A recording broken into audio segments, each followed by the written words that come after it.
Gandang buhay mga kanayon! Time for cooking na naman po tayo. For today's video ay magluluto po tayo ng simple dinuguan. So ito po yung minarinate na kanina ng aking asawa na pork meat. Naglagay na po siya ng mga ingredients tulad ng luya, ng bawang, ng sibuyas, ng sugarcane vinegar. Mas masarap kasi kapag sugarcane. Then, naglagay siya ng bawang.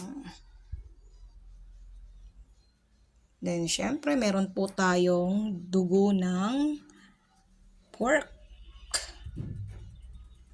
Ayan. So, ito po yung ating gagawin na. Magigisa na po tayo. Ayan. So, ito yung ating little amount of brown sugar. Lalagay po natin. Mamasitas. Maglalagay po tayo ng mamasitas para mas lalong masarap. Konting magic syrup. Kunting-kunti lamang po ang ating lalagay. Huwag masyadong marami. So, magigisa na po tayo mga kanayon. So, lalagay na po natin itong oil.